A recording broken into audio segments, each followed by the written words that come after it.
Assalamualaikum warahmatullahi wabarakatuh. Alhamdulillah. Alhamdulillahilladzi adallana bi syahrin azim, syahrin mubarak.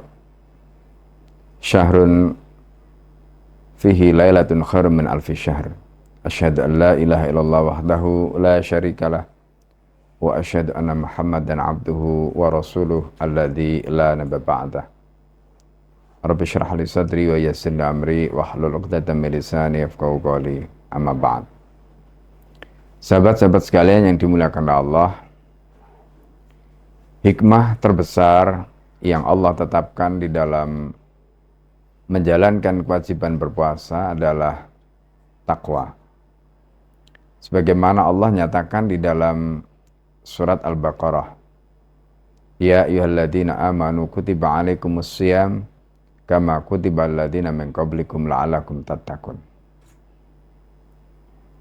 Kenapa takwa merupakan hikmah terbesar? Karena takwa itu adalah pondasi. Di dalam Al-Quran ketika Allah berbicara tentang bangunan, Allah bercerita tentang bagaimana bangunan yang dibangun dengan dasar takwa. Afaman assasa bunyanahu ala taqwa waridwani minallah khairum mimman assasa bunyanahu ala jurufin har.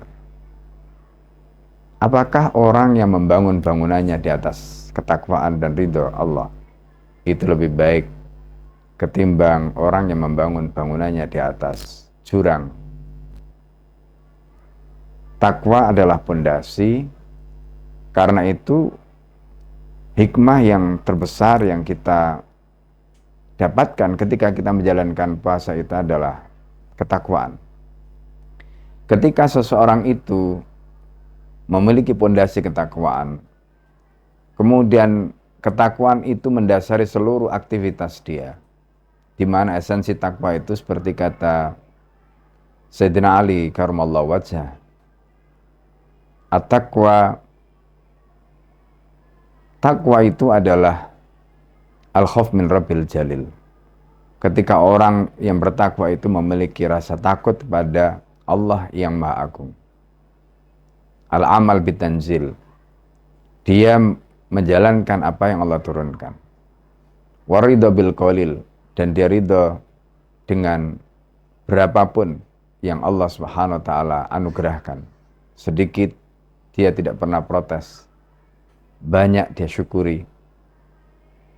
Dan yang keempat kata Sayyidina Ali, al-istidad liyaumir rahil, bersiap untuk hari di mana dia akan meninggalkan semuanya ini, meninggalkan dunia, meninggalkan semua kehidupan yang selama ini dia lalui. Itu gambaran dari takwa yang menjadi pondasi, gambaran takwa yang menjadi dasar. Karena itu ketika manusia dengan puasa dia meraih ketakwaan seperti tadi, kita bisa membayangkan bahwa ketakwaan itu kemudian akan mengarahkan hidupnya. Dia menjadi jelas. Min aina limada ila aina, dari mana untuk apa dan mau kemana, dia jelas arahnya, dia jelas tujuannya. Karena itu di dalam ayat yang lain Allah menyebutkan wa tazawwatu fa inna khairaz zadi at-taqwa wattaquni ya ulil albab. Ambillah bekal. Jadi selain takwa itu menjadi pondasi, takwa itu juga menjadi bekal. Takwa itu menjadi pemandu, menjadi penuntun jalan kita. Kita mau kemana? Kemana arah hidup kita? Itu dibentuk oleh ketakwaan kita kepada Allah Subhanahu wa taala. Wa tazawwatu fa inna khairaz zadi at-taqwa. Sebaik-baiknya bekal itu adalah takwa. Wattaquni ya ulil albab, bertakwalah kepadaku wahai orang-orang yang diberikan akal pikiran. Sahabat sekalian yang dimuliakan Allah, takwa seperti ini, itulah yang kemudian dijelaskan oleh Imam Nawawi dengan kalimat yang pendek. Ketika takwa tadi itu dimanifestasikan di dalam bentuk perbuatan nyata. Karena takwa kata Nabi, at-taqwa hahuna wa asyara ila sadrihi. Takwa itu di sini, takwa itu di sini. takwa itu di sini. Sambil Nabi kemudian menunjukkan ke arah dadanya. Tetapi meskipun takwa itu ada dalam hati kita, Imam Nawawi menjelaskan bahwa manifestasi dari takwa itu adalah imtithalu awamirillah wajtinabu nawahihi, menjalankan perintahnya Allah dan meninggalkan larangannya Allah. Sehingga ketika orang itu memiliki pondasi takwa, kemudian takwa itu memandu hidupnya, maka orang itu akan istiqomah di dalam ketaatan. Dan ketika dia bisa istiqomah di dalam ketaatan, maka hidupnya akan dipenuhi dengan keberkahan. Insya Allah dia akan bisa menjalankan hidupnya dengan baik, dengan sempurna. Itu kalau pondasinya adalah ketakwaan pada Allah. Itu kalau jalan hidupnya dipandu oleh ketakwaannya menjadi asasnya tadi. Maka takwa itu juga sekaligus menjadi mikyas, menjadi standar perbuatan. Bayangkan ketika pondasinya ketakwaan dan kemudian takwa itu juga menjadi mikyasul amalnya, di mana imtithalu awamirillah wajtinabu nawahi tadi itu betul-betul diimplementasikan dalam hidupnya. Maka apa yang terjadi? Dia akan menjadi seorang muslim yang dia tidak hanya untuk dirinya, dia menjadi orang yang soleh, tetapi bukannya soleh, tetapi dia juga menjadi seorang yang musyrih. Karena dia dengan ketakwaannya, dia tidak rela baik sendiri, dia akan berusaha menebarkan kebaikan. Itulah manifestasi dari ketakwaan seseorang. Dan karena itu kemudian hikmah terbesar dari puasa dengan hadirnya ketakwaan di dalam diri kita, itu akan menjadikan kita menjadi orang yang soleh. Pada saat yang sama kita menjadi musyrih, orang yang bisa melakukan, menebar kebaikan, memperbaiki orang lain. Dan itulah yang sebenarnya esensi dari seorang pengemban dakwah. Di mana pengemban dakwah itu dia tidak hanya berpikir untuk dirinya, dia juga berpikir untuk orang lain, dia berpikir untuk umatnya.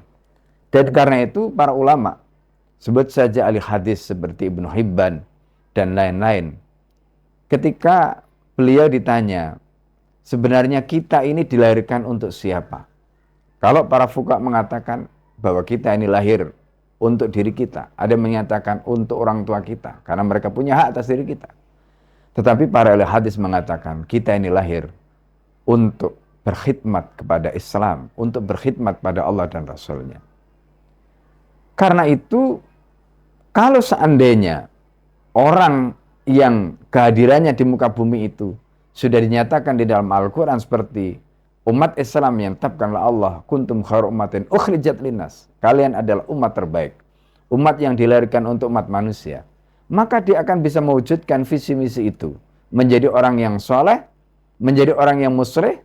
Pada saat yang sama kemudian dia betul-betul bisa mewujudkan apa yang menjadi dorongan atau apa menjadi tuntutan dari ketakwaannya tadi.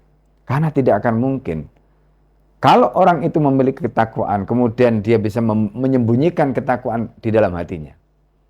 Ibaratnya ketika dia sudah memiliki mabda yang kemudian mabda itu merasuk di dalam dirinya, kemudian terpancar di dalam perilakunya, di dalam pikirannya, di dalam semua aktivitas atau seluk-beluk kehidupan dia, maka orang itu akan terus berikhtiar melakukan kebaikan demi kebaikan.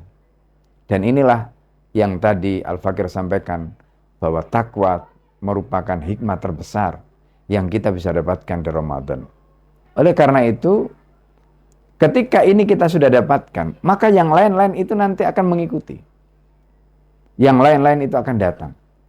Tidak mungkin ada kemenangan, tidak akan mungkin ada kemudahan tanpa didasari dengan ketakwaan. Ketika Allah bercerita tentang solusi, ketika Allah bercerita tentang rezeki, Allah memulai dengan kalimat wa may yattaqillah yaj'al lahu makhraja wa yarzuqhu min haitsu la yahtasib. Siapa yang bertakwa kepada Allah, Allah pasti akan berikan solusi. Allah akan berikan jalan keluar dan Allah akan berikan rezeki min haitsu la yahtasib. Artinya apa? Takwa itu menjadi pondasi. Dari mana kita bisa mendapatkan takwa? Di antaranya melalui riyadhah jasadiyah, riyadhah ruhiyah, riyadhah latihan secara fisik melalui puasa, dan riyadhah ruhiyah karena ibadah ini kimahnya adalah kimah ruhiyah, Maka dengan Ki Ma'ruf yang tadi dibalut dengan Riyadhus Jasadiyah tadi, disitulah kemudian kita hadirkan integrasi antara mada dan roh, materi dengan roh. Kemudian kita lakukan puasa dengan sebenar-benarnya. Lillah, kata Rasulullah, man shoma Ramadana gimana waktu saban ghufira lahu ma taqaddama min dzanbi. Ketika dia melaksanakan puasa Ramadan dengan dasar keimanan, kemudian dia lakukan semata-mata karena Allah, maka ghufira lahu ma taqaddama min dzanbi. Dia akan mendapatkan ampunan dari Allah Subhanahu wa taala. Taqaddama min dzanbi, dosa-dosa yang lalu diampuni oleh Allah. Ini yang kita bisa dapatkan dari Ramadan. Kalau catatannya ibadah puasa itu kita jalankan dengan sempurna, kalau ibadah puasa itu betul-betul kita hayati, kalau ibadah puasa itu betul-betul bukan hanya riyadhah jasadiyah, tetapi juga riyadhah ruh. Karena itu, kemudian Al-Quran diturunkan, kemudian instrumen-instrumen yang lain Allah Subhanahu wa taala hadirkan. Untuk apa? Melatih jiwa kita, melatih diri kita, agar kemudian Ramadan menjadi madrasah yang betul-betul mencetak orang-orang yang bertakwa. La'allakum tattaqun. Dan semoga Ramadan tahun ini kita bisa mendapatkan hikmah dari Allah Subhanahu wa taala dengan hadirnya ketakwaan di dalam diri kita. Ketakwaan yang akan mengantarkan kita menjadi orang yang saleh. Ketakwaan yang akan mengantarkan kita menjadi musyrik. Ketakwaan yang akan menjadikan kita menjadi seorang pembawa dakwah yang kutub seutuhnya. Pembawa dakwah yang bukan hanya menjalankan kewajiban berdakwah, tetapi dia adalah orang yang menjadi qudwah kita, menjadi contoh dan teladan. Dia bisa menyelesaikan masalah dirinya, dan kemudian dia bisa menyelesaikan masalah orang lain. Dan inilah hakikat dan seorang pembawa dakwah sebagai rajulun siyasiyyun mufakkir, seorang politikus dan sekaligus seorang pemikir. Dia bukan hanya mengurusi urusan dirinya, tetapi dia sebagai orang yang saleh dan muslih memperbaiki keadaan di sekitarnya, dan dengan Islam yang diemban, dia kemudian menjadikan Islam hidup di tengah-tengah kehidupannya. Dan itulah yang nanti akan mendatangkan keberkahan berikutnya. Kuncinya adalah fondasi ketakwaan, dan ketakwaan itu insya Allah kita dapatkan melalui madrasah Ramadan. Semoga sekali lagi Ramadan tahun ini benar-benar bisa menghadirkan ketakwaan yang prima ke dalam diri kita. Dan semoga sahabat sekalian bisa mendapatkan. Assalamualaikum warahmatullahi wabarakatuh.